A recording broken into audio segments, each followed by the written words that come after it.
Buenos días a todas y a todos. Yo voy a hablar de algunas cosas que igual ya han salido, pero que como micorriza pues creo que hay que incidir en ellas, otras igual las paso porque ya son puntos que compartimos por no incidir, y luego algunas pues discrepancias de cosas que igual se han hablado, pero que creo que en el medio natural y en medio ambiente hay muchos puntos de vista. Y es bueno también conocer otros puntos de vista, ¿no? Entonces, bueno, simplemente es eso, luego sobre todo, al final del todo, un poco de reflexión y también contar un poquito la historia de micorriza. Bueno, y quería empezar también hablando de esta fotografía, que me la pasó Pilar. Es de unas jornadas que empezaron aquí, que hicieron sobre arbolado. Y bueno, es en torno a uno de los árboles, vamos a llamar, singulares o de interés local del Alcázar, que es el olmo del ayuntamiento, que supongo que será un hijo del antiguo olmo que habrá muerto por grafiosis. Bueno, voy a hablar algunas cositas más de él, pero bueno, es como un símbolo de la comunidad. En torno a ello se tomaban muchas decisiones de gestión, cómo se hacían. Normalmente estos olmos se encontraban ahora mismo en los ayuntamientos porque era el lugar de la toma de decisiones de la comunidad, ¿no? Ahora mientras comíamos, que quién tiene la decisión, si el agente medioambiental, el ingeniero, la comunidad, el ayuntamiento, el comunal. Bueno, antiguamente en las zonas de Castilla, en otros lugares también, el lugar era el olmo. Tenía mucha simbología, porque primero los olmos que habían sido trasmochados normalmente para ramoneo, tenían cientos de años. Pero además a veces se encontraba al lado de la iglesia, que antiguamente los cementerios estaban en la misma iglesia, entonces esas decisiones eran unas decisiones un poco pues sagradas. ¿Por qué? Porque se tomaba ante los antepasados, pero también futuras, porque la comunidad aceptaba que ese árbol iba a sobrevivir a todos. Hay otros casos de otros árboles, de otras especies a lo largo de todo el mundo, no solamente en Europa. Y bueno, por eso quería un poco incidir en ello, que es un árbol de parlamento, ¿no? para hablar. Luego, a ver, ahora, vale. Bueno, pues micorriza, por si alguna persona no lo conoce, resumiéndolo mucho, la micorriza no es ni un hongo ni una planta, ahí tenemos una seta y un árbol. Es la asociación que se produce entre los hongos, las setas, que es el reino fungi, y el reino plantae, que son las plantas y los árboles.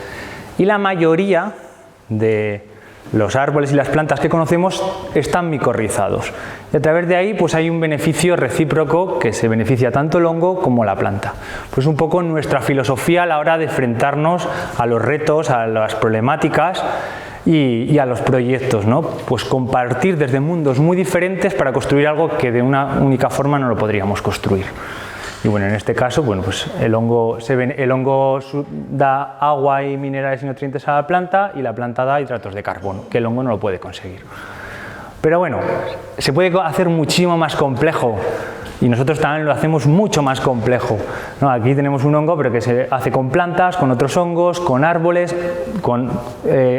también con musgos. Al final se puede complicar muchísimo más. Pues nosotros igual, no solamente trabajamos con propietarios públicos, que pueden ser ayuntamientos, sino también con comunidades, con empresas, con personas particulares, con todo tipo de la administración, y se arma pues una buena, pues igual que hay debajo de la tierra, que no sabemos de lo que pasa. Eso que hablaban al principio de que desconocemos, mucho de lo que ocurre bajo las raíces no lo sabemos, y estamos empezando a descubrir algunas cosas de lo que ocurre debajo de la tierra en los árboles. Porque sobre todo de lo que hemos estado hablando esta mañana es de la parte arbórea, de la parte aérea, que diga. No hemos hablado de las raíces. Y bueno, micorriza, pues somos un equipo multidisciplinar, integrador. Hay ingenieros de montes, hay biólogos, hay ambientólogos, hay de bellas artes, hay de ADE, hay personas que no tienen ningún tipo de formación académica, pero que tienen conocimientos y aportan. Y bueno, intentamos interpretar los territorios con una visión lo más holística posible, ¿no? Al final las problemáticas no es solamente desde un punto de vista, y debatir mucho, porque hay muchos puntos de vista para llegar a un consenso.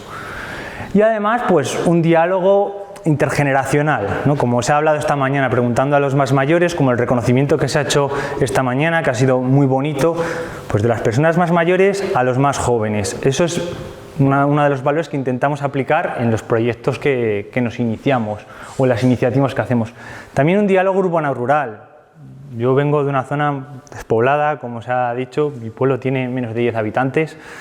Toda esa problemática de Teruel la conocemos, pero nosotros igual, yo somos de la provincia en Guadalajara. Y muchas veces intentan separar el mundo rural y el mundo urbano. Creo que vivimos en el mismo lugar, en el mismo planeta.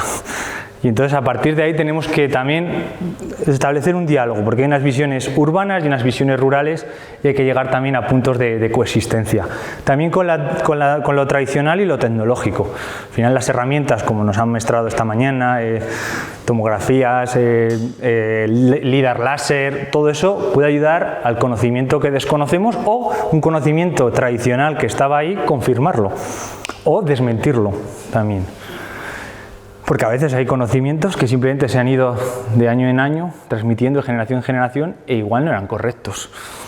Ahí lo dejo también. Y intentamos aplicar pues, soluciones innovadoras y luego, como hablaba, ¿no?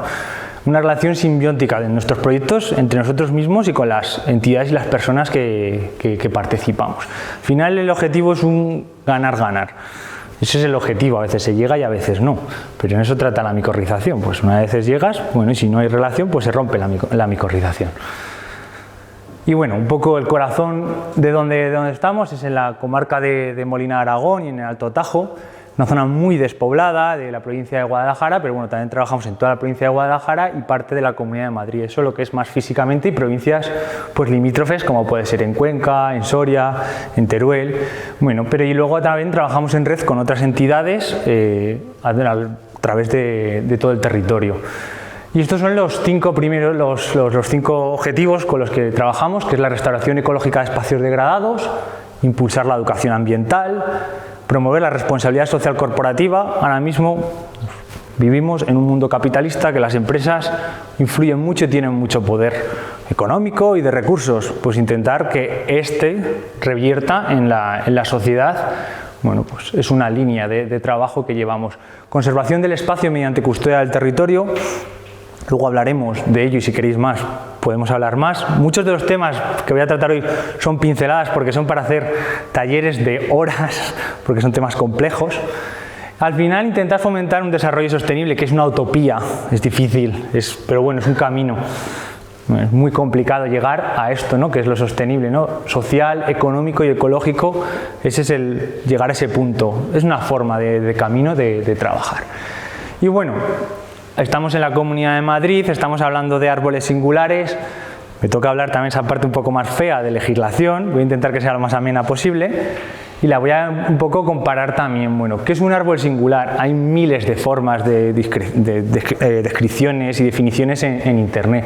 Esta es la que ahora mismo los que vivís en Madrid más os atañe, porque está reconocida en el Boletín Oficial de la Comunidad de Madrid.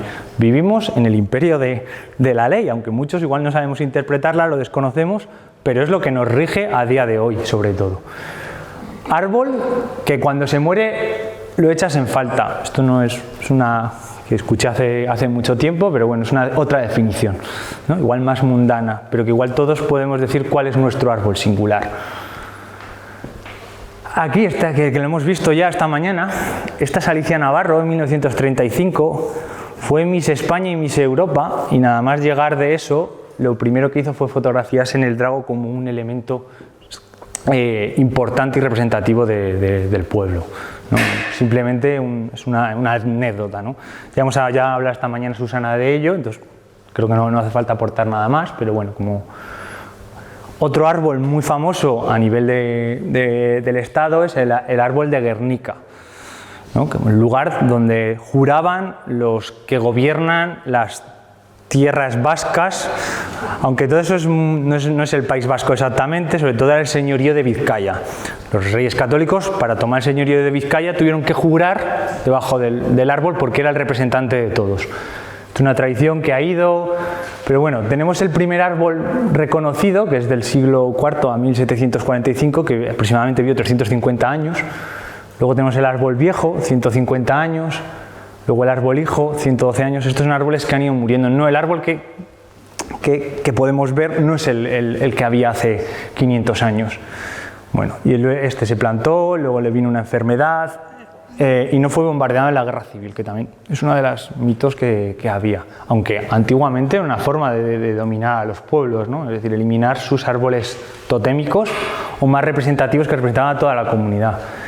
Y bueno, se plantó otro en el 2005 y vivió 10 años y bueno, y en la actualidad pues este es el árbol viejo que queda, que le tienen este monumento y han vuelto creo que a plantar otro. Árboles famosos que ya han salido esta mañana, esto es el general Sherman, que tuve la suerte de poder conocerlo este año, y el otro es el general Grove, que bueno, son dos de los árboles más grandes del mundo en muchos aspectos, ¿no? Pero que tampoco hay que centrarse en ellos. Yo luego incidiré, sé que muchos buscamos el dato, somos datistas, ¿no? O sea, que no es el dato, lo más grande, lo más viejo, ¿no? Bueno, pues igual hay que tener un poco de más humildad. Pero bueno, yo quería ver cómo lo gestionaban allí, llevan muchos más años gestionándolo, como veis realmente el cemento lo tienen hasta al lado. Están los rangers, pero puedes ir ahí perfectamente por la noche y ahí no hay ningún ranger ni hay nada. Y te puedes meter, está muy protegido. Lo que pasa es que los americanos, los norteamericanos, son extremadamente rigurosos con las normas. Entonces, bueno, eso también pues llama la atención. Y esto lo visitan miles de personas, es increíble la de miles de personas que hay en torno a las secuoyas, que realmente lo que más a mí me asombró personalmente, yo pensaba que iba a ser ver estos dos ejemplares, pero realmente fue el conjunto, los gigantes, que es como los llaman allí, ¿no? Poder ver el conjunto. Y lo que los está haciendo desaparecer desde que más o menos se tienen inventarios, ahí nos llevan, pues, entre comillas, de conocimiento mucho más avanzado allí, de tener datos, de datos históricos, pues está siendo el cambio climático con los incendios, lo que está haciendo que desaparezcan. Pero sobre todo con incendios grandes producidos por el cambio climático, porque las secuoyas necesitan un incendio de media cada 13 años. Eso también es curioso, ¿no? Que a veces el fuego lo obtenemos con... Bueno, aquí claramente... Cuando cortas ves que ha ido sufriendo incendios y se ve la corteza y luego pues están diseñados para incendios que no van por copas, que van por abajo y van aguantando. Como pues hay procesos que de repente los hemos regulado muchísimo por diferentes causas y que ahora mismo pues tenemos problemas que afrontarnos, que es lo que les ocurre a ellos también. Tienen problemas relacionados, bueno, estos son el panel ahí informativo que tienen, ¿no? Que el general Sherman pues es el que tiene sobre todo más volumen y el general Grove es el que tiene más perímetro, esto te dan 10 metros, 11 metros en la base, y luego hay uno desconocido que es muchísimo más viejo, calculan 3.100 años, 2.200 años, pero bueno, muy interesante, poder ir a verlo, espectacular, pero bueno, también que sepamos que se encuentran en un tema de, pues en peligro. Y bueno, esto es un poco también comparándolo con la Estatua de la Libertad, que es pues igual de grande que ellos, que es el símbolo de América, uno de los símbolos, pues también tienen este ejemplar que podría ser un símbolo perfectamente. Pero bueno, aquí también hay símbolos reconocidos como Patrimonio de la Humanidad, que igual que las secuoyas, tenemos el Ayodo de Montejo, que está aquí al lado, que yo una de las preguntas es, ¿quién ha hecho que esto sea Patrimonio de la Humanidad? Pues las generaciones pasadas, esa gestión de la que hablábamos, cómo se ha hecho, pues hace 500 años se hace un comunal, luego ya empieza a intervenir cada vez más la administración, en este caso de la Comunidad de Madrid, con diferentes formas. Bueno, todo esto también son temas discutibles, si protegen o no protegen, ¿no? De lo que se estaba hablando antes. Pero bueno, al final lo que lo han hecho que esto se haya mantenido ha sido decisiones por las personas que lo gestionaban. El Ayodo de Montejo sigue siendo un comunal y el Ayodo de Tejera Negra en Guadalajara no. Uno está cortado prácticamente a matarrasa y otro no, estando al lado. Es decir, diferente gestión en el mismo lugar, que los dos son Patrimonio de la Humanidad. Otro ejemplo de Patrimonio de la Humanidad, el Palmeral de Elche, por poner algunas cosas también, salir un poco de nuestro ámbito. Pues un palmeral puede ser Patrimonio de la Humanidad. Bueno, y ahora me voy a un poco lo más feo, ¿no? Pero bueno, la legislación, pero igual de importante conocerla, ¿no? La legislación estatal actual, de aquí emanan los poderes para las comunidades autónomas, aunque el medio ambiente lo tienen transferido todas las comunidades autónomas, pero esto los monumentos naturales que pueden ser árboles singulares. Aquí en la Comunidad de Madrid creo que el único monumento natural, lo único que encontramos son las peñas del Arcipreste de Ita en la Sierra de Madrid. Pero que sepan, no hay ningún árbol declarado monumento natural en la Comunidad de Madrid. Creo que el Ayodo de Montejo, en origen, creo que la monumento natural. Antes de... Sí. Sí, de personas. Yo estoy repasando lo que he encontrado actualmente. Igual ya no, pero... Claro, luego la legislación ambiental de espacios naturales protegidos cambia. Eso también pueden cambiar. Bueno, esto es en Castilla-La Mancha, simplemente que cada comunidad autónoma tiene diferente, no me voy a centrar en ella, pero bueno, a decir que cada comunidad autónoma tiene uno diferente. Ahora nosotros desde este año tenemos una nueva normativa que entró el 21 de abril de 2023 sobre árboles singulares y bosques próximos a la madurez forestal, ¿vale? Un tema bastante importante que es hacia dónde va uno de las líneas de conocimiento científico pues, actual en torno a la gestión de arbolado, ¿no? La normativa en vigor en la Comunidad de Madrid, no soy experto en legislación, pero creo que es importante ir conociéndola, sobre todo los que estáis aquí y trabajáis con estos temas, es bueno porque pues, te puede influir, ¿no? Y conocerla para saber un poco esto. Nace el catálogo regional de árboles singulares, nace de la Ley 2 de 1991, ¿vale? Y de ahí pues te dice que lo que ponía antes, ¿no? Que tienen que ser árboles por características extraordinarias, por su rareza, excelencia de porte, edad, tamaño, significación histórica, cultural o científica, y constituye un patrimonio merecedor de especial protección por parte de la Administración. Y luego se ha ido actualizando el catálogo, es normal porque los árboles mueren y cambian. La última, si lo he encontrado bien, es 2015, en el que se quitaron 40 ejemplares y se añadieron casi 100. En total, actualmente hay 200 ejemplares de 56 especies diferentes en 68 municipios.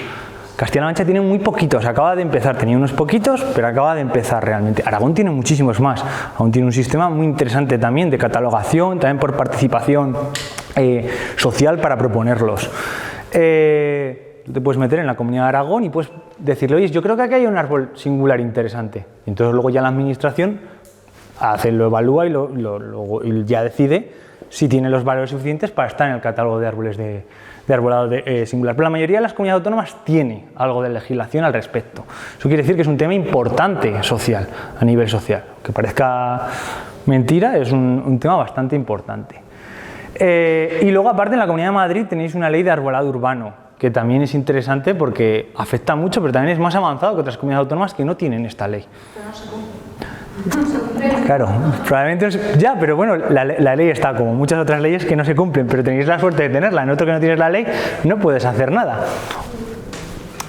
Y bueno, y luego lo de la derecha es un hito, que los árboles singulares de que están en el catálogo, es un hito de hormigón con la placa identificativo del árbol, que incluso se ponen en lugares muy apartados. He ido a ver algunos que están realmente apartados, que dices, ole traerlo hasta aquí, los operarios que lo han puesto.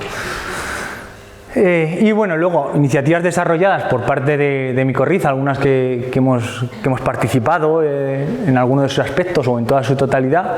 En el municipio de Lleves Valdeluz, una ordenanza y un catálogo de árboles singulares, nuestro proyecto en la comarca de Molina de Aragón y Alto Tajo, que es donde más hacemos un seguimiento y más hemos llegado, que esto es desde que se crea la asociación, hace 10 años, nos hemos mantenido ahí pues todo lo que es nuestra línea principal de trabajo, que nunca la hemos abandonado, y buscamos recursos de donde sea o derivamos, ya sea por participación social, recursos económicos, y se llega a veces hasta donde se llega.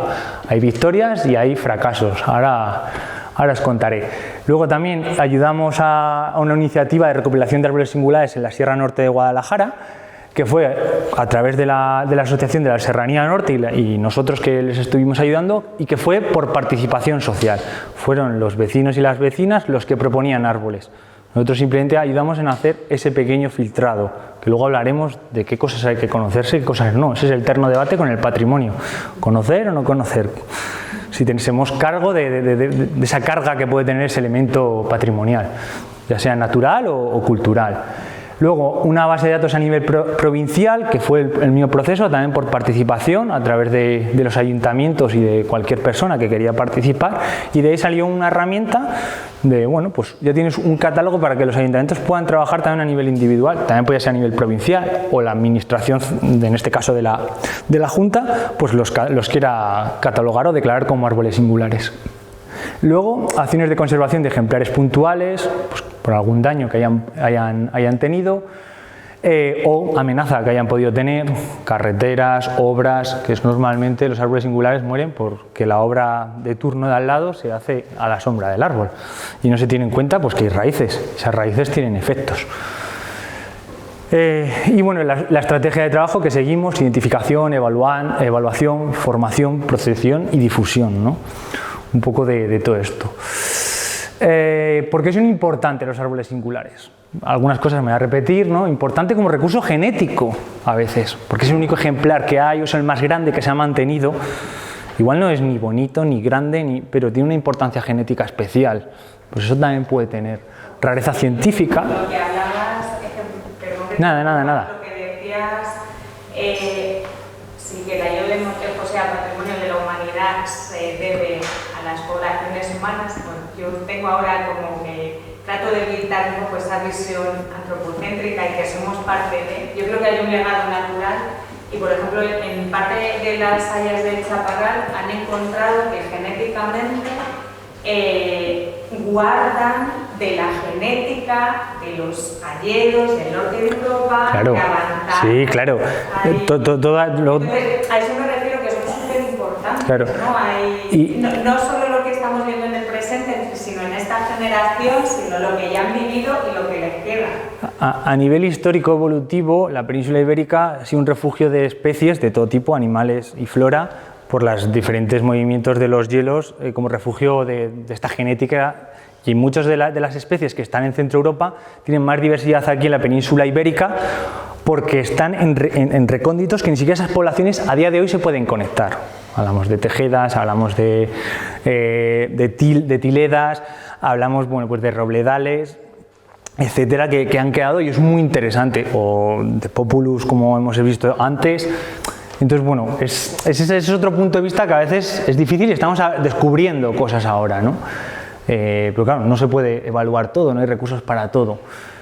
Función ecosistémica, ¿no? Relación, como hemos visto esta mañana, relación con otros organismos, árboles aislados, la función que pueden tener, pueden ser vectores ecológicos. Que muchas veces, pues un árbol que no te puede decir nada, pero si es el único árbol aislado en mitad de una zona de cultivos, pues igual ese árbol, o en una estepa, tiene un valor tremendo. Igual no tiene ni un gran porte, ni tiene ninguna historia asociada al ser humano que conozcamos. Y luego paisajes, dehesas, montes comunales, olmedas, choperas, como hemos visto, todos estos paisajes, ¿no? No voy a incidir mucho más porque antes Javier lo ha explicado muy bien. Construcciones ganaderas, ¿no? Luego vamos a ver chozones con el árbol vivo, ¿no? Esa simbiosis que es un poco lo que nos representa a nosotros, ¿no? A ver, estética, ¿no? El valor visual que puede tener, dimensiones y edad, que muchas veces nos quedamos aquí, en la dimensión y edad con los árboles singulares, casi ahí como ahí en el dato, y queremos saber qué edad tienen. Bueno, igual me da igual saber la edad, si la importancia es el valor intrínseco que tiene ese árbol. La utilidad, ¿no? Pueden ser linderos, bordes de caminos, mojones de parcelas, entonces eso es muy importante también, está diciendo una huella cultural, unas marcas, ¿no? Y algunos son más viejos, como ya se ha dicho esta mañana, que muchos monumentos. La ley de patrimonio considera patrimonio cultural más de 100 años. Muchísimos de los árboles que tenemos en España tienen más de 100 años, porque un ser vivo, si tiene más de 100 años, no se considera patrimonio. Sin embargo, si tiene menos de 100 años, pues no pasa nada. Aunque diga un tema patrimonial de... Sí, una casa, si tiene más de 100 años sí que es patrimonio y ya está protegido sin que nadie tenga que venir a declararlo. Más de 100 años ya está, es una ley genérica que se protege. En la Comunidad Valenciana sí que se hizo una ley igual que protegía a todos los árboles con más de 100 años. Que luego era muy difícil de aplicar, pero bueno, tú tienes una protección. Si había alguien, cualquier persona, cualquier ciudadano que quería proteger ese árbol, tenía un instrumento para protegerlo. A veces la legislación, aunque no se cumpla, son instrumentos que los ciudadanos y las ciudadanas podemos utilizar, o los paisanos y las paisanas de los pueblos. Lo que pasa es que, claro, se nos queda muy lejos muchas veces. ¿Puedo hacer un inciso? Sí, podéis... Es una putada, pero el código civil en su... Yo te lo digo por la aplicación, lo que ha dicho mi mujer, en cuanto a linderos, en 532, artículo 532 del Código Civil, que es una ley superior, te dice que cualquier rama que atraviese la linde, entonces claro, gente que no entiende o no comprende o no valora, tiene también un instrumento legislativo que a nosotros los amantes de la agricultura, Joder, nos hace muy difícil la conservación y el mantenimiento. ¿Sabéis cómo solucionaban los conflictos en algunos pueblos, por lo menos en algunos que hemos encontrado por escrito? Los comunales, el lindero, los frutos del lindero, el árbol, el lindero era comunal. Entonces el producto que daba era para el común de los vecinos. Entonces era una forma súper ingeniosa de resolver el conflicto. Claro, yo le he dicho que coja los piñones, pero le he dicho que lo agache yo. Claro. Ni quiere piñones, ni quiere acículas, ni quiere nada. Ya. Quiere a los pájaros que a las 6:30 de la mañana tienen un concierto, claro, que lo tengo grabado, que es espectacular. Pero Y con bonito. argumentos tan Y bonito para mí. ya. Pero de que las acículas son las que hacen que el agua entre en el tejado y se desmedezca. Que yo decía, vale, ahora a partir de ahora las fresas las vamos a hacer acículas de pino. Porque... Que ya lo sé que eso a ver, ahí entramos en el conflicto que lo tiene que resolver un juez porque intervienen diferentes leyes, entonces es un tema delicado que como luego os voy a presentar más casos más complejos también. Bueno, la función social, ¿no? Árbol de encuentro, el concejo, la toma de decisiones, en este caso pues Los Olmos es uno aquí en Castilla muy socorrido, ¿no? También el valor cultural e histórico que nos une con nuestros antepasados, como hemos visto esto antes con las choperas, ¿no? Y también el culto religioso. Muchos árboles aún tenemos suerte que quedan, que son religiosos, son sagrados en activo. Se han cristianizado y están aceptados actualmente. Quedan poquitos, pero aún quedan.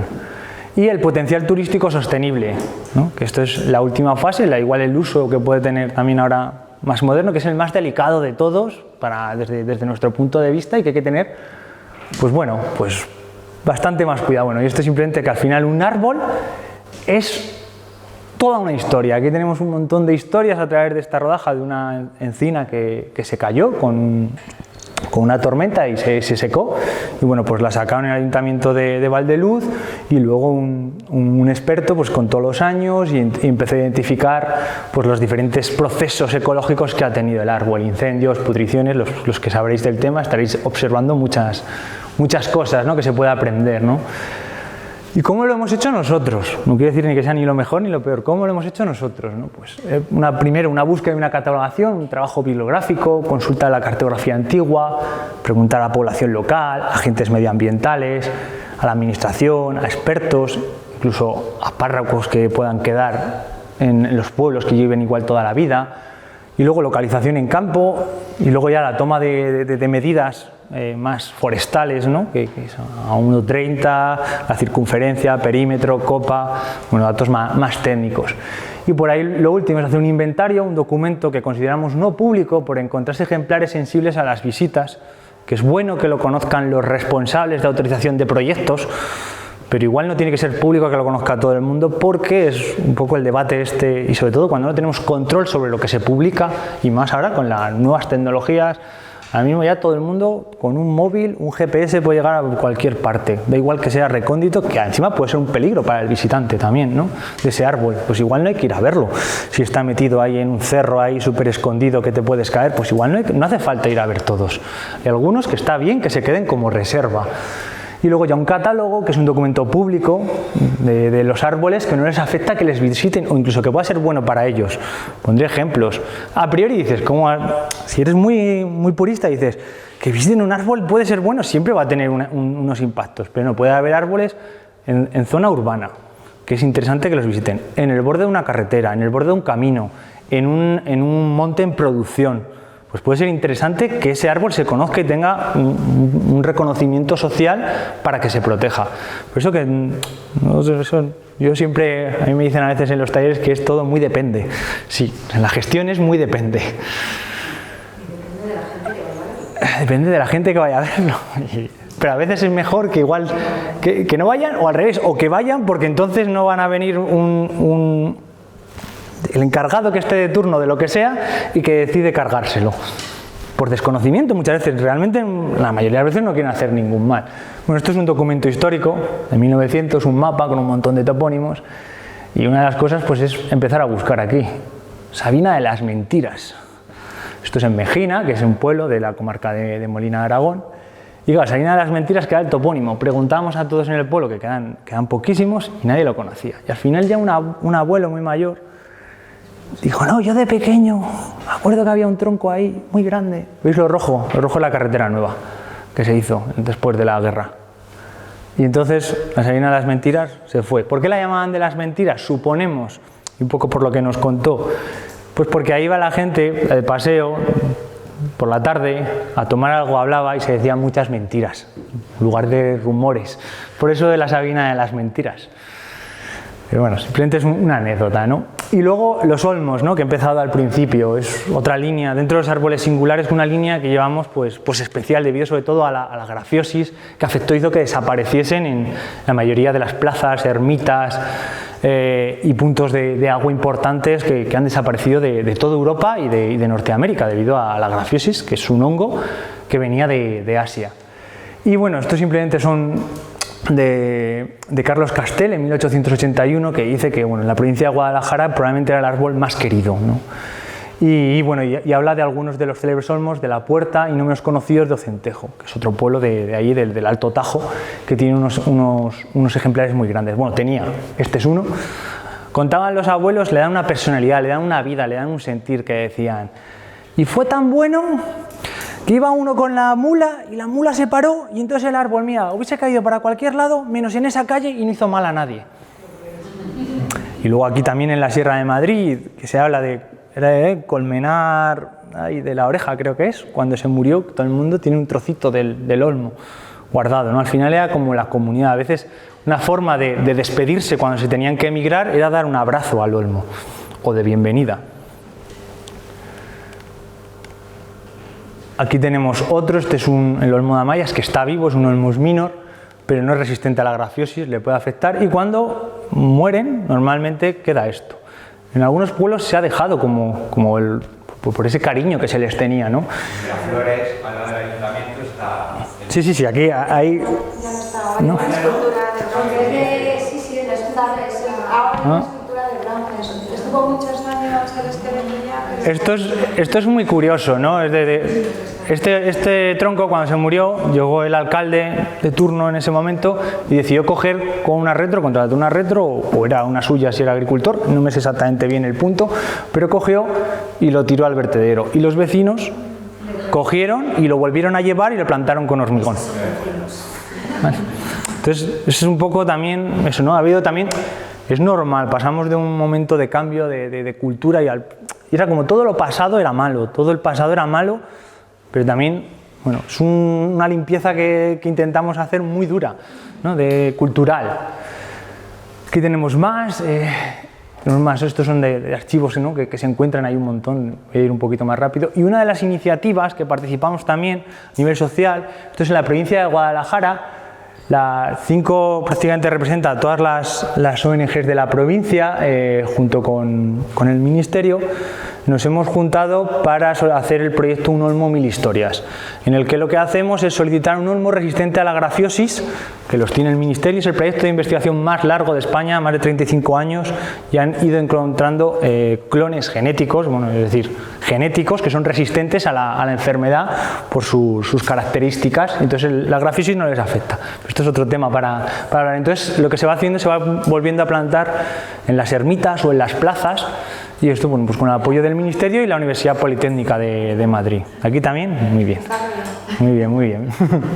Pero bueno, aquí, entonces somos la única provincia que nos hemos juntado a todas las ONGs por la importancia tan cultural y científica que tiene, ¿no? El hecho de hacerlo.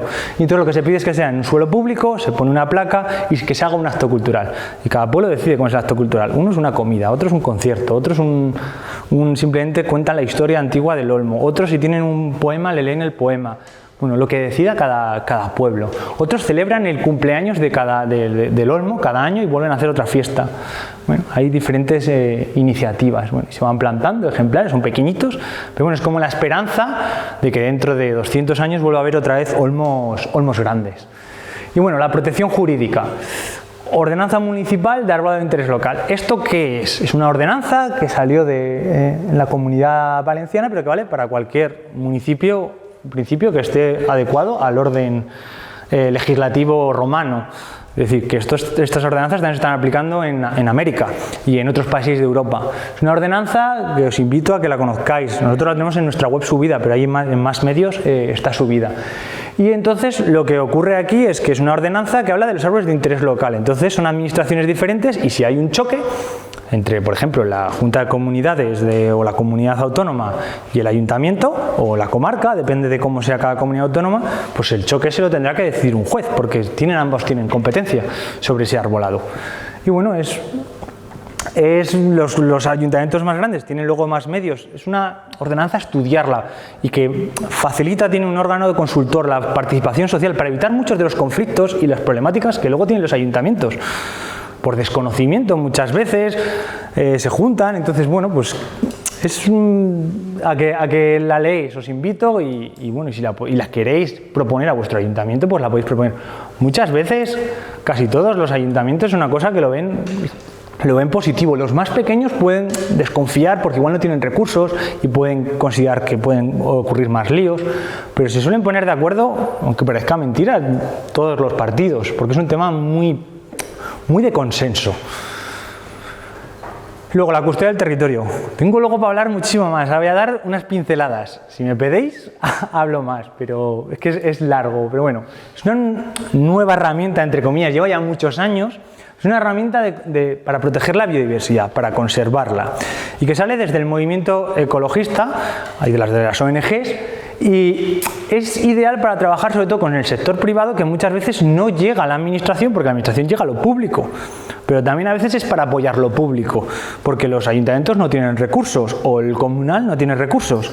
Entonces también, y es una asociación voluntaria entre ONGs y un propietario privado para hacer conservación de muchos tipos, pero también se puede hacer, como estáis haciendo en Teruel, con privados o con públicos. Es un acuerdo voluntario y se intenta que el acuerdo se firme con un contrato. No tiene por qué, a veces el contrato puede ser verbal y eso es suficiente. Y esto es importante pues para ejemplos. Ahora voy a poner ejemplos de nuestro inventario que hicimos hace 10 años. En 10 años, cómo hemos ido perdiendo y se han ido dañando, entre comillas. También es simplemente ley de vida que se van. Esto es una sabina en Turmiel y bueno, en cuestión de una primavera con la nieve, pues tronchó una de las ramas y está en un terreno particular de un agricultor. Pues llegar a acuerdos con él para pues, hacerlo con cuidado. Si hay que retirar esa rama, hacerlo con cuidado, que venga un experto, que intente infligir el menos daño posible. Y luego la protección física. Una vez que tienes la legislativa, una protección física, ¿no? Por técnicos cualificados, titulaciones homólogas, por ejemplo, hacer una evaluación en altura. Eso no lo puede hacer cualquiera. ¿Sabes? O con determinada tecnología. Bueno, pues eso hay que tener. Luego las actuaciones de mejora, si son necesarias, que no tiene por qué un árbol singular siempre tener actuaciones de mejora. Pueden necesitar una poda para evitar desequilibrios en el peso, porque muchos han sido ya trasmochados, muchos de estos árboles, o han sido podados. Entonces se ha dejado de hacer por falta de medios. Igual sí que le hace bien una poda, pero tiene que ser un terciado, tiene que ser otra cosa que pueda soportarlo el árbol. Y hay que hacerlo con mucho cuidado, con mucho mimo. Son procesos caros, no baratos. Y luego perímetros de protección, vallado, muros de piedra, pero como hemos visto se puede hacer con muy buena intención y hacerlo mal. Porque se nos olvida lo que hemos hablado, las raíces, que a veces es más del 50% del ser vivo del que estamos hablando. Y actuaciones de conservación, ¿no? Que, bueno, pues un seguimiento, ¿no? Visitas periódicas, la no intervención. Y la cartelería, pues eso sí es necesaria, ¿no? Pueden ser las características del árbol y sobre todo un decálogo de buenas prácticas y concienciar a la sociedad, que es luego lo iremos viendo. Bueno, aquí voy a poneros algunos ejemplares para desatascar un poco de todo esto que hemos hablado jurídico. Este es el roble alto en la dehesa de Olmeda de Coveta. Aquí era donde se tomaba sobre la gestión de este monte las decisiones, pero solo de este momento, de esta dehesa.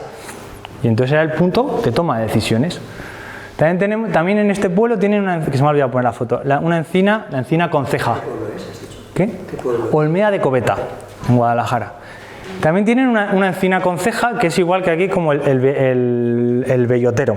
También era un lugar donde se juntaban para repartir las bellotas que se cogían. Es decir, que al final también son prácticas de gestión que se van repitiendo entre diferentes pueblos. Y bueno, aquí formación que hemos dado para el sector técnico, turísticas, traer a expertos para evaluar, para que nos enseñen. Y luego la difusión del turismo sostenible, que es lo más complicado de todo, porque bueno, tiene que haber actores locales capacitados, guías turísticas.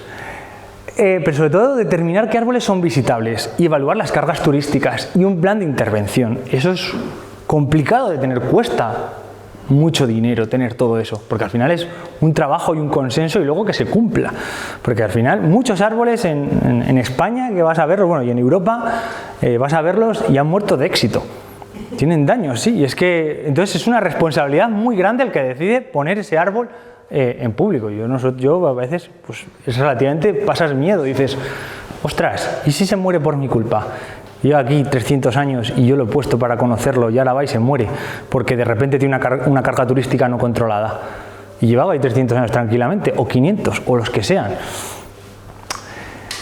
Diseño de rutas respetuosas con los árboles y luego la difusión, ¿no? Pues en internet, edición de libros, folletos, realización de vídeos, concursos fotográficos, jornadas divulgativas, bueno, toda esa divulgación, ¿no?, que ya se ha hablado esta mañana. Y luego un plan comarcal a nivel turístico, ¿no?, que puede ser, ¿no?, el sector hostelero, pues ¿cómo lo vas a hacer? Porque al final son los que, oye, si tienes un árbol ahí que tiene daños, también igual son los primeros, los turistas que están alojados, los que lo van a ver si tiene un daño, si es un lugar que está más apartado o que no tiene un custodio, un paisano o una paisana del pueblo que es el que lo cuida. De cuida me refiero de que lo visita constantemente, ¿no?, que tiene una regularidad, porque es imposible, como asociación no podemos llegar a todos. Entonces al final es una red de contactos también, ¿no? Bueno, diseño de rutas oficiales, adaptación de antiguos caminos, no generar nuevos caminos, formación de guías turísticos oficiales, bueno, bolsa de trabajo, viajes organizados, esto ya es como lo último, ¿no?, que nosotros aún no hemos llegado a esa parte. Y bueno, herramientas sociales, pues aquí voy a poneros el caso de la encena del Ruli. Se pusieron en contacto con nosotros porque bueno, había sufrido un daño y bueno, iniciaron, es lo que estaban preocupados y no sabían qué hacer. Y al fin hicieron una asociación y empezaron a hacer una difusión en internet, en las redes sociales, crearon una página en Facebook, amigos de la encina del Ruli, prensa, fueron a la prensa, recogieron firmas, bueno, que sabía, ya veis cómo está, que está, se fue al garete prácticamente la encina. Pero bueno, aquí tenemos otro caso de una asociación, ¿no?, que también con el ayuntamiento consensuó una gestión del arbolado, también a través de, por ejemplo, programas o prensa como puede ser el Bosque Habitado, que tiene un espacio para árboles singulares, para dar difusión a estas problemáticas. Y bueno, un poco la historia de la encina del Ruli es que en el 2018 sufrí unos daños en febrero por una tormenta, sobre todo por la nieve, y se rompieron varias de las ramas y bueno, estas personas iniciaron esto, incluso pusieron palés para que no se rompa, para intentar sostener la rama, bueno, intentaron lo que estaba a sus medios. Y bueno, pero el 23 de abril hicieron una proposición para declararlo árbol singular y luego se ha declarado árbol singular, es casi después de los, llevábamos 20 años sin árboles singulares en Castilla-La Mancha y este fue de los primeros que se incorporaron. Y así pues hay más casos, ¿no? Pero bueno, también hay que buscar otros apoyos en otras entidades, pueden ser públicas o privadas. Pongo el ejemplo de la asociación Amorteira en el Bierzo, que hicieron un plan comarcal de cada árbol, consensual, un trabajo fenomenal. Esto hace muchos años, pero bueno, que ahí siguen ecologistas en acción de grupos locales que también trabajan con temas de arbolado y luego pueden ser otro tipo de entidades que puede ser de muchos, puede ser también la Iglesia, es decir, que a veces nos centramos solo, pero también la Iglesia porque tiene esos valores sagrados que puede tener ese árbol, ¿no? Declararse guardián de la naturaleza es un concepto que están ahora trabajando a nivel internacional. Hacerse custodio del árbol singular, bueno, pues me voy a proponer ir a visitarlo una vez al mes o una vez al año el árbol. Y bueno, pues por lo menos haces un seguimiento, ¿no? E intentar tener una mínima evaluación. A veces es muy sencillo, es ver que hay una erosión alrededor del árbol, es lo primero que se ve. La mayoría de los árboles singulares más famosos de España lo tienen, ¿no? Pues ves que tiene un pisoteo de dar la vuelta, de darle abrazos, que se va desgastando los musgos. Entonces ya eso tiene una carga turística grande, ¿no? Hablar con todos los partidos políticos, la custodia del territorio, hacerse custodio como Mables del Techo en Asturias, un señor que estaba ahí, custodiaba los tejos y los iba plantando. Pues bueno, son otras formas. Si alguien está jubilado, pues si tiene tiempo, igual si estás trabajando no tienes tiempo, pero él decía, yo me siento, veo cagar el pájaro, años después nace el árbol, lo cojo y lo voy a plantar al monte. Era increíble lo que hacía. Y luego el arte, como hemos hablado, el lanar, artistas, bueno, pues pueden ser otros. Y aquí, a ver, ¿cómo vamos de tiempo? Me quedan 10 minutos. Aquí tengo para tratar en profundidad la cuestión del territorio. Puedo dar algunas pinceladas muy por encima.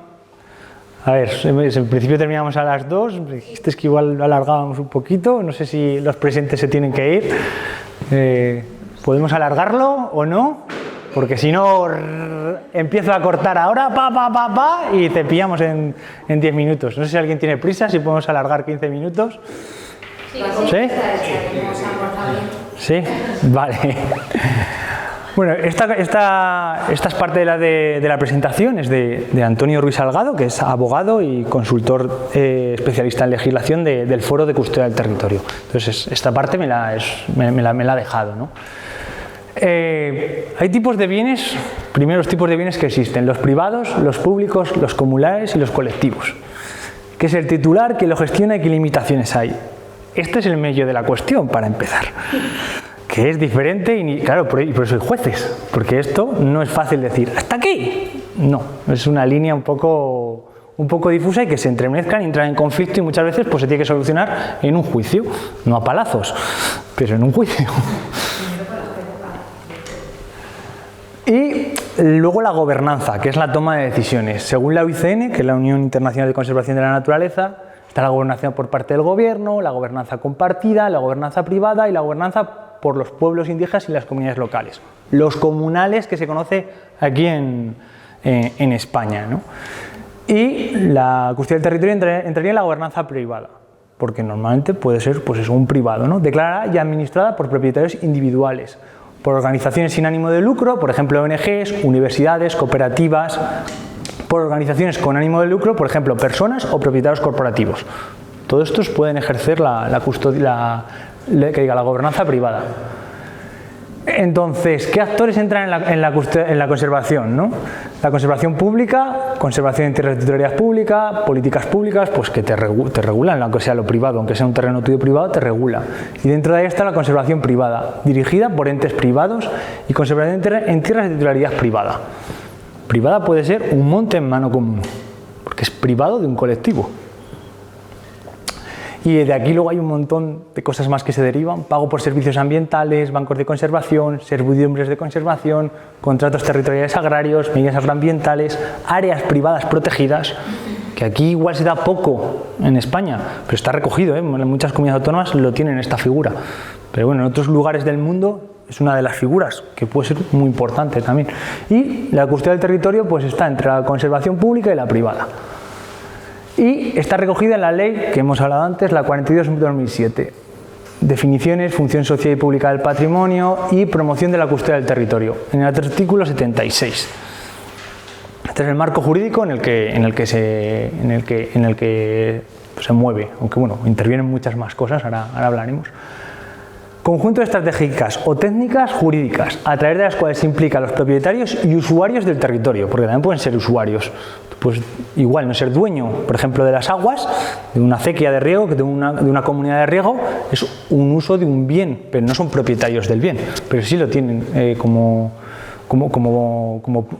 miembros de ese valor, de ese recurso, perdón. En la conservación y uso de los valores y los recursos naturales, culturales y paisajísticos. Esto es un poco lo mismo que hemos incidido. Aquí un poco el esquema, no sé si va a ver al fondo porque es muy pequeñito la letra, pero bueno, al final a la izquierda tenemos una entidad de custodia, que hay un conocimiento científico y tradicional, a la derecha tenemos la propiedad, propietario o usuario, ¿no? Y la gestión adaptativa y colaborativa, y luego una sociedad. La sociedad puede apoyar la custodia del territorio, y luego las administraciones públicas que pueden hacer la supervisión y el reconocimiento de este acuerdo de custodia del territorio, que a través de la ley pues se reconoce. Y al final pues puedes llegar al acuerdo o contrato de custodia del territorio, ¿no? En el que se ponen unas partes, se ponen de acuerdo en qué quieren conservar y cómo. Y qué se va a hacer, ¿no? Qué seguimiento se va a hacer, ¿no? Pero sobre todo lo más interesante de la custodia del territorio también es que hay unos valores éticos comunitarios de conservación de los bienes comunes muy fuertes, ¿no? Tener el cuidado de la tierra, ¿no? Cuidar la tierra. Conversar para conservar. Hay que hablar mucho Lo que pasa es que, claro, como vamos acelerados no hay tiempo para hablar, pero para hablar hay que hablar mucho, hay que hablar en el bar, en el centro social del pueblo. Antes era, pues, después de misa, en la iglesia debajo del olmo, era donde se hablaba mucho. Y bueno, pues me va a pasar. Y luego instrumentos, pues el acuerdo contrato, instrumento de gestión y incentivos que pueda tener este propietario por hacer el acuerdo de custodia. Instrumentos de gestión pueden ser, pues que se recogen las acciones que se quieren realizar, dónde, cómo y cuándo, por qué, de dónde van a salir los recursos. Pero claro, la custodia del territorio tiene un marco legislativo, la legislación de acuerdos, que es la de la derecha, porque es un acuerdo, todo lo que viene en la derecha, y luego la legislación sectorial que afecta a caza, montes, agricultura, y luego la legislación de biodiversidad, que se mezcla ahí también. Entonces es complicado y al final tiene que haber un acuerdo, es lo mejor que haya un acuerdo por escrito, puede ser verbal también, pero lo mejor es que haya un acuerdo por escrito. El contrato de instrumento de gestión, a veces las ONG, los entidades de custodia, nos centramos en el acuerdo y no, lo importante es con la conservación, no la llegar al acuerdo. El acuerdo puede estar muy bien, pero lo importante sobre todo es la conservación que se haga efectiva. Y bueno, es el contrato de custodia y unas obligaciones contractuales de acuerdo al acuerdo y unos instrumentos de gestión, instrucciones técnicas de gestión y conservación. Pero bueno, puede ir mucho más, ¿no? Hay luego custodia urbana, custodia forestal, custodia fluvial, custodia de caza, pero bueno, también y el patrimonio histórico y los edificios en desuso y la agroecología. Bueno, es un tema un poco que puede ser una herramienta interesante, ¿no? Para los retos que tenemos actualmente. Y aquí algunos de los árboles, algunos más que hemos hecho, bueno, pues esta es la Sabina gorda de Villar de Coveta, que pasa por el camino natural del Tajo, por eso tiene esa señal que hemos pedido que la quiten, pero la siguen poniendo. Pero bueno, se sienta muchísima gente y los vecinos ahora la tienen en estima y en conservación, le tienen muchísimo cariño. Estaba en el borde de un camino de tierras agrícolas y corría riesgo de que por algún tema, ampliación de un camino, yo qué sé, o un tractor pudiese darle algún golpe sin querer o que se ampliase y las raíces se fuesen, corría ese riesgo. Entonces, bueno, lo de la marca es anecdótico en comparación con eso, que sí que le afectaría estructuralmente. Luego tenemos cosas mucho más perdidas, que pueden ser tilos, que se encuentran en lugares muy inaccesibles, pues que igual esto no es bueno que se conozcan.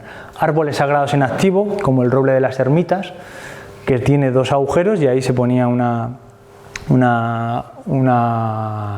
virgen pequeñita y bueno, se llama así y pues en Olmeda de Coveta le tienen pues bueno, muchísima estima, pero que probablemente sea el siguiente. Antes habría otro y esta es la generación siguiente y cada año lo que hacen lo van recortando y se va haciendo esa forma, ¿no? Esto es una sabina muy gorda, que hay también unos cultivos, esto es el lebrancón, el pino de las 7 garras, que se titula de las 7 garras, que este es de los primeros, este estaba catalogado anteriormente, pero ya le quedan 6, porque ya uno se ha secado. Entonces se llama el pino de las 7 garras, pero tiene 6. Y está en una zona de mucho uso público, en Orea. En mitad veis que se encuentra el vallado, una carretera. Luego los tejos, que los tejos hay que tener mucho cuidado, porque a veces hay mucha pasión por los tejos, y sufren mucho. Y es esa flora atlántica que hablábamos, que ha quedado, pues eso, en recónditos puntuales, que no se conecta adecuando esas glaciaciones y tenía un valor histórico y cultural muy importante. Era el árbol sagrado para los celtas, para las tribus en Inglaterra. En el Cantábrico es el árbol de la palabra, de las ermitas. Bueno, este es uno que tenemos nosotros en la cueva de la Hoz y que ahí aún siguen cortando para hacer una romería. Y bueno, una de las curiosidades es que todo el árbol es venenoso, menos solamente una parte del fruto. Y luego la madera pues se usaba para un montón de cosas.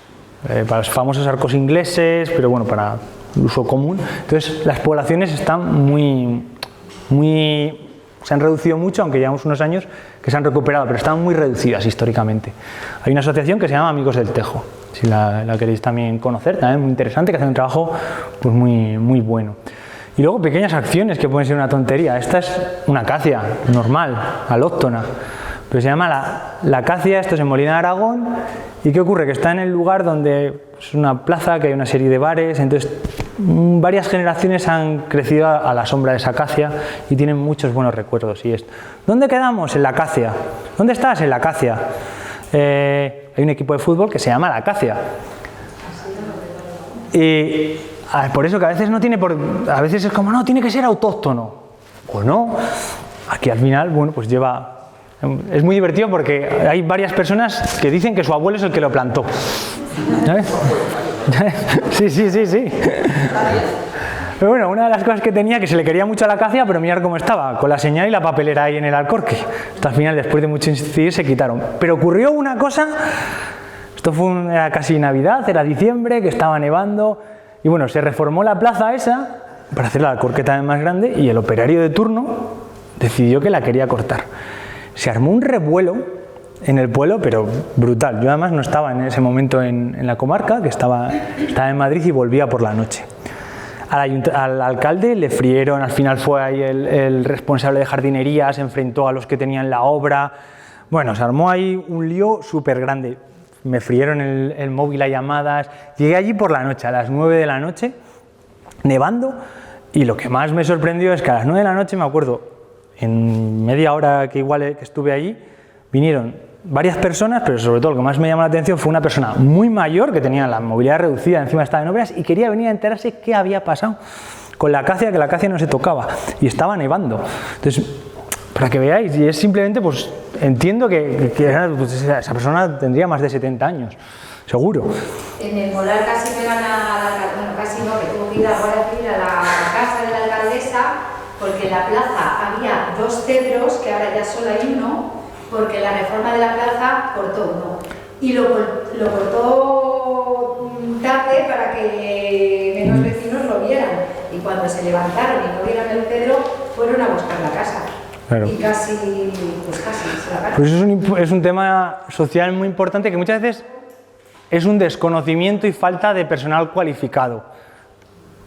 Porque es que no hay expertos, no hay una carrera universitaria de botánica en España, ni de trabajo con arbolado, que eso en otros países lo tienen, la carrera, o facultades específicas, como en Japón. Hay gente que pregunta, y una vez ya que cuando se lo han explicado y lo saben, aún así actúan de la misma manera. Ya. En el Bellón han cortado ahora todos los pinos de la plaza, cuando lo teníamos muy cerca y le preguntaron, explicó el por qué no quitar, aunque sean pinos, y ensucien, porque la única motivo de quitar los pinos es porque ensucian mucho. Ya.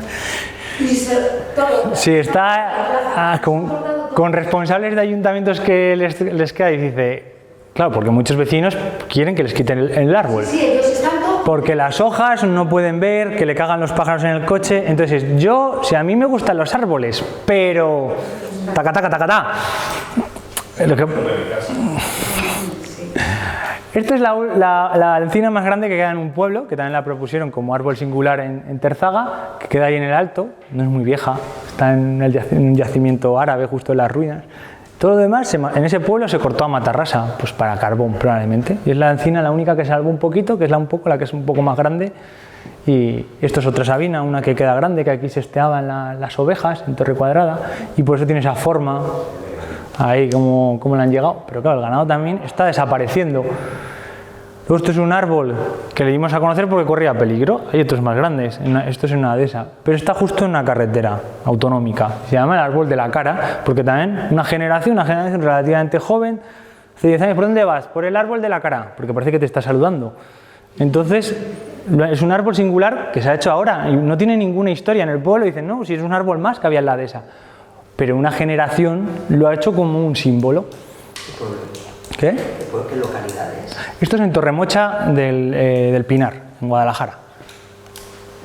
Esto es la Sabina Gorda de Escalera, esto es en mi pueblo, y este era mi lugar de juego. Aquí es donde yo íbamos todos a jugar y era nuestro punto de reunión y de juego.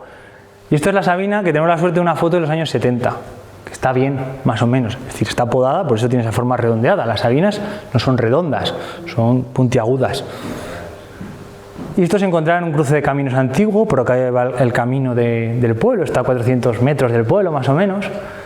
Pero como veis ahí, ya tiene una rama partida. ¿Pero qué pasó? Pues que la carretera se amplió. Se hizo nueva la carretera cuando se hizo y cortaron las raíces que estaban en el talud. 15 años después, en un vendaval, cayó una de las ramas principales, y me acuerdo tendría ahí, no sé, 10 o 12 años y no fui a clase ese día, porque claro, no se podía pasar. Era el único acceso que había al pueblo entonces. Y luego, en el 2013, cuando que estábamos comenzando con el catálogo, pues, derivado de pues, tratamientos que pasa la máquina, que le daban, herbicidas, la cuchilla que iba pasando, o derivado de ese daño ya que se hizo en las raíces, daos cuenta que esto, por poner una estimación, más de 500 años tiene seguro. Si queremos irnos a 1000, pues vamos a 1000. Que a mí eso me da igual, es muy vieja, probablemente tiene que ver con los orígenes del pueblo moderno actual. Probablemente. Pero bueno, la cuestión es que es un ejemplar muy grande, que tiene un perímetro muy grande y se ha ido pues muriendo. Y esto en cuanto ya se cayó ya querían meterle motosierra. Pero ya la Sabina realmente ya se ha ido preparando para ello, porque uno de los lados, el otro lado que es el más pesado, ya tiene un montón de crecimientos, de protección y de distensión, porque sabía que ya estaba descompensada y que se iba a descompensar. Llevan muchos años generando esa madera. Eso se ve muy bien in situ, María lo estuvo viendo hace muchos años, estuvo allí viéndolo. Y bueno, pues se ha roto, pero da igual, esa parte que se quería cortar sigue viva. Una parte se ha muerto y otra no, y sigue compensando porque está haciendo, aunque están entrando hongos, enfermedades, pero cortarlo ahí lo más probable es que la desestabilicemos por completo y otro lado no sea. Pero como dijo un experto, lo más probable es que nos entierra a todos nosotros. La Sabina caerá, claro que sí, pero bueno. Que caiga cuando quiera. Claro. Y lo que hicimos fue poner simplemente un cartel: Sabina gorda, respétala. No hicimos más, a 20 metros, pero sobre todo era para los trabajadores de la carretera, porque pueden cambiar, no pueden verlo, pero ya saben que alguien ha tenido el interés suficiente como para poner un cartel y decir que se la respete. Ya, que a veces simplemente son acciones muy, muy leves. ¿Sabes qué? Pues son los recursos que nos llegan. Otra acción muy tonta, pero que es efectiva. ¿Veis ese perímetro de piedras? Eso se hizo en un tallercillo que hicimos. Ya te está diciendo que estás entrando a algo. Esta es la encina del Rullo, la carrasca del Rullo en el Pedregal. Está ahí limitando con Teruel, que la conocerás, supongo. Y nada, pues poner esas piedras simplemente porque para cuando vengan a ampliar con el camino, pues que tuviesen cuidado. Porque el camino antiguo realmente se metía más. Y se metía por ahí, que también estaba el pozo del Rullo. Y bueno, es una forma, mucha gente va a pasar, pero ya una parte se va a quedar, porque es una barrera psicológica, mental, que nos invita a no pasar. Que hay unas cuantas personas que pasan, y no pasa nada, estamos reduciendo igual la carga un 80%, un 50%. Y esto, pues nada, costó 10 minutos que lo hicimos, las 20 personas que estábamos ahí en la ruta. Y bueno, aquí estaba bien, pero bueno, se declaró árbol europeo, creo que se declaró, llegó a declararse y según se declaró, pues bueno, ya lo había evaluado un experto y se sabía que estaba sistemática, que se iba a tronchar la rama y al final pues tronchó. Que se tendría que haber puesto unas muletas, se tenía que haber hecho un informe, pero eso no se hizo. Entonces, por eso hay que tener también cuidado, difusión igual lo más importante era haber sujetado la rama. Pero claro, pues se llega hasta donde se llega. Yo también lo puedo entender. Era igual darle promoción para encontrar los recursos para protegerlo. Pero pues se llegó tarde, es la pena, ¿no? Y bueno, esto es otra encina. Esto es no tiene ningún nombre ni nada. Es en el palacio del antiguo duque de Medinaceli, uno que hay ahí, en una casa antigua que iba el duque. Hay una encina muy grande. Bueno, pues la teníamos inventariada, catalogada y pues duró 3 años. Según la catalogamos, nadie la conocía, no tenía visitas ni nada, porque esa bueno, la inventariamos, no se dio a conocer. Pues tronchó. Al final, en 10 años que llevamos, hemos perdido aproximadamente en torno a un 20% de los árboles que nosotros hemos inventariado, que han sido en torno a unos 130, una cosa así. Es decir, que ha sido en nada. Se calcula, hay estudios que dicen que el 90% de los árboles singulares de Europa se han perdido en los últimos 100 años. Aquí tenemos otra. Una sabina también, bueno, pues que aquí metían las ovejas, entonces la raíz estaba en el aire, porque bueno, también tenía un proceso de erosión muy grande, pues se encontraba en ese talud, y bueno, ocurrió un poco lo mismo, troncho. Al final también es ley de vida, hay que sentirse, pero bueno, pues a veces ocurren estas cosas. Y luego tenemos construcciones un poco igual, algo más diferente, que son los chozones, o parideras de antiguo, que aquí se guardaba un atajo de ganado, unas 50, 100 ovejas, y una construcción con elementos del entorno. Muros de piedra seca, normalmente de caliza, y el tejado es un tejado vegetal, barda, que son las ramas de la sabina. Y hay excepciones, hay 9, hemos localizado 9, que tienen un árbol en el centro vivo. Entonces esa simbiosis, el árbol también les protegía, al mismo tiempo podía ser que también está quemando las raíces por el estiércol, pero la cuestión es que hay 9 que sí que lo tienen, que le está ejerciendo una doble protección y estas construcciones han aguantado más. También tenía ramas de sabina para el ganado cerca, es una simbiosis de construcciones. Esto es una cosa que de momento no hemos encontrado en ninguna otra parte, ni de España ni de Europa. Y hay construcciones parecidas, pero no con árbol en el centro vivo, en el sur de Soria, no sé si en Teruel también, creo que en algún pueblecito había unas construcciones parecidas, en Cuenca también. Y bueno, es una singularidad, ¿no? Y aquí tenemos otro que en lugar de una sabina es una encina, que este lo hemos restaurado, por eso está, a ver, todas las líneas que hemos llevado, igual que recuperar esa tradición, algunos, no podemos restaurar todos, porque aparte de estos con árbol vivo en el centro, luego hay otros con la estructura, que tendremos igual unos 100, 200, puede que tengan ejemplares en el muro, o en los perímetros que estén vivos, y luego otros casi unos 2000 calculamos que no tienen árbol vivo, pero que es otra construcción tradicional. Pero no se puede recuperar todos, hay que decir, bueno, ¿qué queremos recuperar y para qué? Es el eterno debate también de turismo, bueno, unos por patrimonio, por el valor intrínseco, pero esto cuesta un montón restaurar uno de estos. Esto rebardarlo, vale, pero como te tengas que meter a tocar estructura, las sabinas, los troncos, los cabrios, que son las vigas que hay, todo eso se va deteriorando, ¿no? Esto es en Olmeda de Coveta, en Olmeda de Coveta. Que esto se hizo aquí, vino la tele, vino en el Calleja, en lo de Volando Voy, sí. Pero bueno, ha servido para que la gente de los pueblos, que esto se desmontaba, el problema que tenían los chozones es que se desmontaba porque lo único que se veía era que no tenía valor y que era un camión sobre todo de leña, pero mala, y sobre todo pues las vigas grandes, que esas sí que eran interesantes de Sabina, que valen mucho dinero, y que eso pues a veces pues se iba para construcción moderna, ya fuese en ciudad o en el mismo pueblo, y luego la piedra seca, y se desmontaban. Esto ha servido para que los ayuntamientos decían invertir en conservar su patrimonio. Entonces eso también es importante, ¿no? A través simplemente de, bueno, pues a través de los medios de comunicación, no sabes cómo, pero pueden ayudar también en la conservación del patrimonio. Que esto os voy a decir, este patrimonio, ¿a quién pedimos permiso? A patrimonio cultural, que es una construcción ganadera de más de 100 años, a medio ambiente, que hay un árbol vivo. A los dos. Claro, a los dos, tienen que intervenir. Patrimonio no sabían muy bien ni cómo.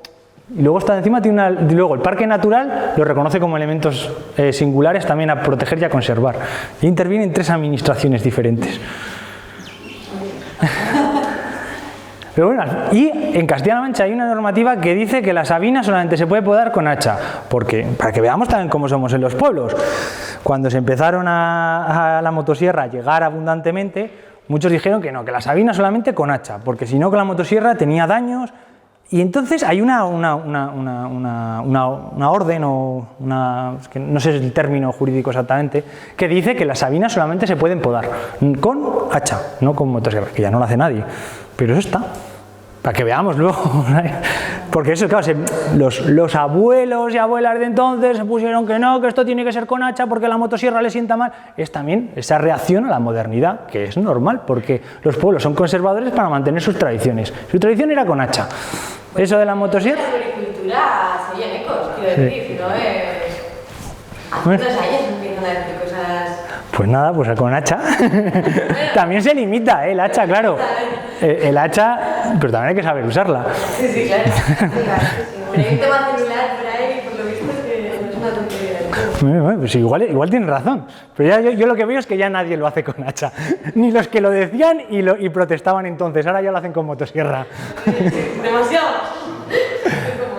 Y los hemos ido también restaurando con participación social y financiación privada. Este en concreto fue con Fundación Telefónica, que ponía los recursos. Luego trabajamos con Fundación CEPAIN, que venían chicos de inclusión social y chicas, y este patrimonio pues lo poníamos la técnica en reconocimiento, ¿no? Un poco pues líneas parecidas a como están haciendo en Teruel. Bueno, y esto es el último que se ha restaurado, que ha sido este año también, que están sido ya los vecinos. También está bien, se van empoderando ya hasta donde quieran. Si hay en pueblos que no quieren restaurarlo, pues que no se restauren. Y si se pierde, se ha perdido. Tampoco pasa nada. Hay que aceptar que las cosas cambian y la ecología es dinámica y los paisajes son dinámicos, no son estáticos. Y bueno, y aquí esto es un poco... Tampoco... Lo voy a simplemente nombrar. No quiero que nadie se sienta ofendido ni nada, ni ninguna persona, pero bueno, son mis reflexiones, ¿no? Para mí el objetivo no es medir, ni crear una ordenanza de arbolado de interés local, ni tener un catálogo, no. El objetivo para mí es conservar todos los ecosistemas. Al final es eso. Y los árboles singulares para mí son la bandera para proteger y conservar ecosistemas forestales, que pueden ser forestales de montes o pueden ser bosques de ribera, bueno, puede tener muchas, y que suele estar íntimamente ligado a la identidad de los pueblos, sobre todo los árboles singulares. Esa identidad que muchas veces se ha perdido, que es normal también porque nos hemos ido de los pueblos, han cambiado los usos, ha cambiado las formas, ha cambiado la historia. Y bueno, entonces, pues bueno, ¿y qué? ¿Volvemos al punto de cómo era antaño, a ese ecosistema? ¿Hasta dónde? ¿Hasta cuándo? ¿Nos vamos al tiempo de los celtíberos como hablábamos o nos quedamos hace 100 años? ¿O hace 200 años? Estos son los debates, ¿no?, del paisaje que queremos construir, ¿no? ¿Pueden ser un punto de inicio para generar rodales maduros, los árboles singulares, en mitad de un bosque?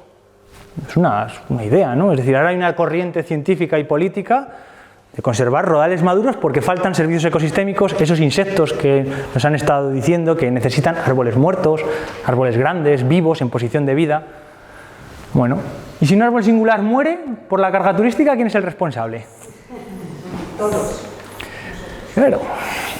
Y bueno, lo que decía, que el 90% es yo. Y yo la mayoría de los árboles que he visto en España, que he visto que son así famosos, pues que te coincide, que estás en un espacio natural protegido en un lugar, casi todos muestran altas cargas turísticas y muestran daños. Vamos, creo que no he encontrado ninguno que no muestre daños. Todo, una vez que te pones a mirar con ojos, acabas viendo que pisotean las raíces, que está... Bueno, eso se va viendo. Entonces es un poco complicado, ¿no? Pues las raíces se erosionan, compactadas, signos de abrazo, subirse a los árboles... Estas cosas que se ven, o carteles mal puestos, o vallado mal puesto. O anclajes abandonados. Sí. O pongo unas... Sí. Y luego, es verdad, como hablamos, la mayoría de las masas en Europa han sido intervenidas históricamente desde hace 10.000 años, tampoco tanto, que los árboles llevan 400 millones de años, ha habido muchas regresiones, desde hace 10.000 años las estamos interviniendo. Pero hemos cambiado la situación desde hace 50 años. Ha llegado la modernidad, nos hemos ido de los pueblos, los cambios de uso han cambiado, las nuevas técnicas, como hablábamos de la hacha, la motosierra, ahora las procesadoras. Bueno, todo esto cambia. ¿Cómo lo hacemos? ¿Qué hacemos? ¿Hasta dónde llegamos? ¿Qué queremos? ¿Queremos bosques primigenios? ¿Queremos que dejamos... ¿Cuántos millones de hectáreas hay en Europa trasmochadas? ¿Trasmochamos todas? ¿Invertimos todos esos recursos? ¿Guardamos unas pocas que muestre esa tradición? Estos son los debates que a nivel social hay que tenerlo. Y además, esto muchas veces lo tenemos que financiar con el dinero que tenemos en los pueblos. Difícil. Tiene que ser con dinero también de urbano, o que para mí urbano es porque ahora mismo mucha de la riqueza se concentra ahí. Entonces tendremos que explicar un diálogo. Oye, es que necesitamos dinero aparte para servicios básicos, para poder vivir, también para conservar esto, porque además te puede interesar, porque como luego hablamos ahí, también hay servicios ecosistémicos, ¿no? El CO2, el agua, la protección, esto antes se hacía también. También hay bosques que no se intervenían, por un tema de religiosidad. Hay árboles que eran estos árboles, se hacía una cruz, por ejemplo en los ortodoxos, y ese árbol nadie lo tocaba. Llegaba el párroco, hacía una cruz, y ese árbol todo el mundo sabía que era sagrado, ya nadie lo tocaba. O ese monte era excomulgado. ¿Qué significaba? Que ese monte, la madera, nadie lo tocaba, y si alguien lo tocaba era excomulgado. Es decir, que también hay montes que no se intervenían por razones, unas veces porque sabían que, o montes que decían, ahí no se mete el ganado. ¿Y por qué sabían que ahí no había que meter el ganado? Porque ahí sabían que era el acuífero del agua que venía para beber. Y ya lo habían hecho. Y esto en Grecia, por ejemplo, está reconocido este paisaje tradicional y estas formas de gestión. También ocurre aquí, también hay casos en España, ¿no? de estas masas que no eran. Y bueno, y sobre todo, una de las cosas que pues hemos intensificado, somos muy buenos haciendo el proceso de gestión forestal, y entonces ahora no queda un árbol muerto en el monte, no queda madera muerta en el monte, entonces no quedan insectos, ni todas esas plantas asociadas, esos ecosistemas. Y en cuanto hay un árbol muerto se quita, porque ahora es muy fácil, porque antes con un hacha, a ver quién era, bueno, hay que está ahí en una rocha ahí perdida, a ver quién iba con un hacha a cortarlo. Ahora con una motosierra es más fácil. Que también hay un pensamiento de que no debe haber árboles muertos en el monte, abundan. Bueno, pues esto es pues eso, masas productivas o de protección. Pero al mismo tiempo es bueno que la madera que puede servir, puede haber leñas, como hablábamos. Pero igual no tiene que tener todo el monte un servicio de leñas, igual tiene que ser solamente en esta parte y en esta otra no. Lo que pasa es que eso requiere un trabajo o exigir, en este caso, a los gestores de esos montes que inviertan recursos y también cambio de leyes, probablemente. Y bueno, sobre todo, pues eso, ¿qué gestión queremos? ¿Y qué pasa a las raíces? No, pues que siempre nos centramos que si es muy viejo, pues las raíces suelen ser más viejos que la parte arbórea, muchísimas. Y ahora ya se está sacando científicamente, ¿no? Tú ves la parte arbórea que tiene 60 años o 70 y las raíces tienen 300, por carbono 14 lo están datando. Entonces que a veces es el ser vivo, bueno, a veces bueno, pues lo cortamos, luego rebrota y es más viejo que probablemente esos chopos son, la parte aérea 230 años ha dicho, pero igual la parte genética lleva ahí unos cuantos miles de años. Y luego hay otro tema que es el cambio climático, que es el asesino silencioso, que está matando muchísimos de los árboles que tenemos porque están cambiando los biotipos y es un gran problema que nos afecta a todos. Y hablando del cambio climático, Gustavo luego cuando termine va a hablar de una charla que va a haber sobre cambio climático, no sé dónde era. Sí, en Rascafría. En Rascafría. Luego cuando acabe nos comento rápidamente. Sí, yo voy a terminar ya. Y luego, bueno, luego lo otro, ¿no? Lo de decir que somos dueños de un árbol vivo que tiene 500 años o 300 años es una cosa un poco rara.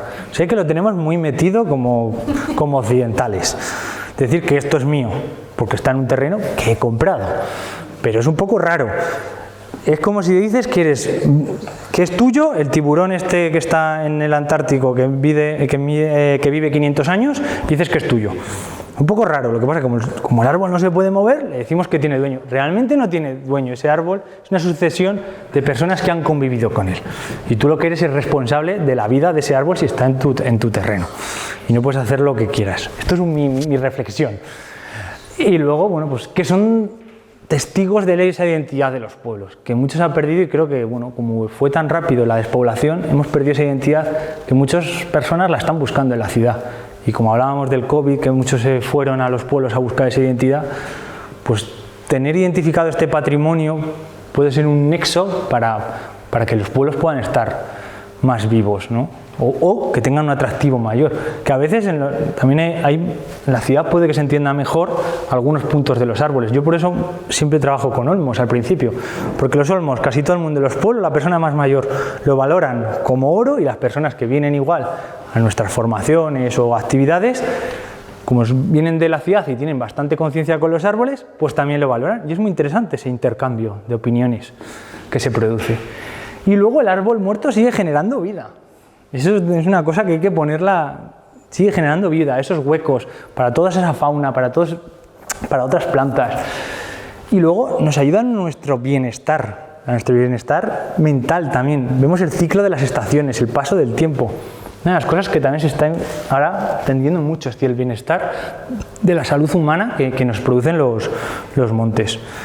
Y ahora ya muy rápido, tengo otra que dura una hora más, que va sobre la historia de los árboles. Simplemente voy a poner dos cosas, ¿no? La primera obra escrita de la humanidad ya habla de los árboles viejos y los árboles y los bosques sagrados, ¿vale? Y luego otras de las también más antiguas, describiréis enteramente todos los lugares donde las gentes que vais a poseer han dado culto a sus dioses, sobre los altos montes, sobre los collados y bajo todo árbol frondoso, ¿no? Era una forma también para dominar, ¿no? Que ya se empezó a usar en el Neolítico. Y bueno, aquí en España los celtíberos, ¿no? Que hablaban los historiadores romanos del encinar sagrado de Buradón, ¿no? Pues también los pueblos prerromanos ya tenían arboledas sagradas. Y bueno, hay mucha literatura al respecto, pero bueno, esto son cosas por escrito también, ¿no? En el Concilio de Toledo se dice que se siguen venerando piedras, cascadas, lugares sagrados en las fuentes y en los árboles y que hay que prohibirlo. Y bueno, la historia está llena de cómo se encuentran todas estas prohibiciones por parte de... Y algunas simplemente al final muchos se han incorporado a la religiosidad cristiana, ¿no? La ermita del Robusto, la ermita del Espino, todas montón de ermitas, de romerías están asociadas a árboles, ¿no? Y bueno, una manera también de dominar a los pueblos pues era pues, ese árbol totémico que tenían, pues romperlo. Y bueno, las plantas y los humanos van a sobrevivir. El problema lo tenemos nosotros, porque el CO2 y el oxígeno... Tiene un de la historia de un tejo, Minuria y Suspiro, que os lo recomiendo brutalmente. Se llama la historia de un árbol y va sobre un tejo, y no sé si lo has leído. Sí, sí, la sí. tierra a lo largo de la hostia. Sí, sí, sí, es muy bueno. Y bueno, que al final esta es nuestra única casa conocida donde tenemos vida y podemos vivir. No hay planeta B. Y bueno, aquí tenéis información para contactarnos y muchísimas gracias. Y bueno, me he pasado un poco, lo siento. Bueno. 2 3 comentarios. Yo, Sí, sí. En cuanto a los hornos, no sé si las traes tú. Ahí tenéis Sí, el de Ignacio Abella. La Abella de Maestro Abella de los hornos, una pasada. Sí, sí. Recomendable. Luego, dando otro punto de vista positivo en cuanto a psicología, pues hoy en día, en cuanto a esto de la multidisciplinaridad en tema de arbolado y tal, está Corraliza, psicólogo ambiental, y ahora esto lo quiero decir, hay un psicólogo también que se llama Santiago Berruete, no sé si lo conocéis, es escritor de varios libros. El último libro que tiene Verdolatría, Historia de los jardines. El último libro que ha escrito, que se llama Un trozo de tierra, os lo recomiendo porque son 23 capítulos, cada uno con tema arbolado, pero con una, ¿cómo se dice? Una escalera, con una...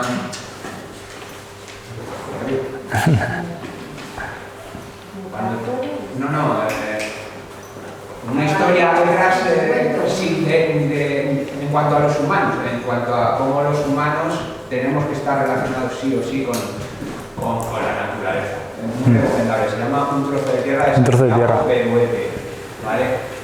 Otra recomendación, tiene Edval Martorell, creo que se llama, el de las cuevas de Altamira.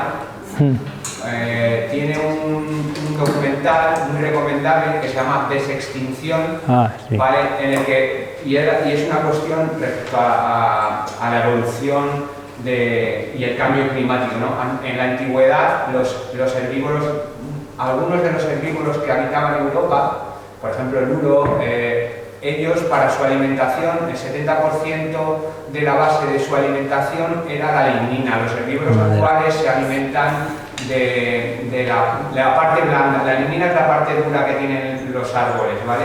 Entonces ellos eran responsables también de que el monte estuviera limpio, porque acababan con los restos de vegetación que hoy en día quedan en el monte y tenemos que quitarlo, ¿no? También os lo recomiendo que lo veáis porque tiene una parte ahí relacionada con los árboles y tal, muy bonita. Quiero decir una cosa, es que no hay carrera, o sea, digo, por si a alguien le interesa, que me parece interesante a mí, no hay carrera universitaria de botánica ni de arboricultura, pero sí que hay un máster y también hay un certificado de profesionalidad que es bastante potente en gestión de arbolado. El problema del máster es que es un dinero. Sí, lo del máster yo lo nombro porque existe, pero el certificado de profesionalidad está bastante bien a nivel de gestión. Entonces, bueno, que lo sepáis. Gracias. Quería preguntar una cosa. Sí.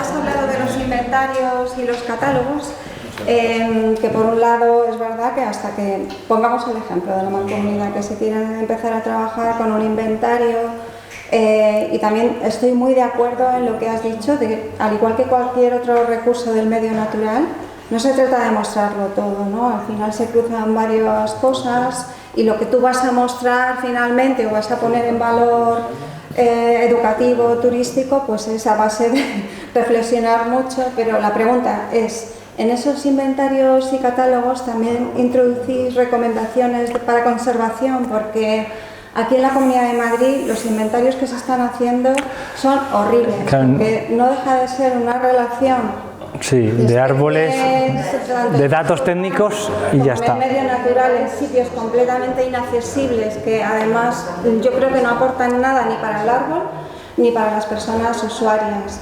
Y también he hecho en falta unas recomendaciones para conservar, porque al final los ponen en valor, se gastan un dineral en catálogos, pero tampoco esto que estáis hablando, que a lo mejor a este árbol también le conviene hacer este rodalito de piedras, que me parece maravilloso, porque encima se gastan una pasta en hacer el murete de madera. Tengo un ejemplo muy conocido que te hierve la sangre de la pasta que se ha invertido en ello. Entonces esos inventarios, nos interesa mucho también esa parte, ¿no? De vuestro punto de vista a la hora de conservar ese ejemplar. Claro, nosotros hacemos recomendaciones hasta donde podemos llegar, porque igual, pues por ejemplo, imagínate que necesitas una evaluación en altura, pues igual eso no puedes hacerlo porque cuesta mucho, pero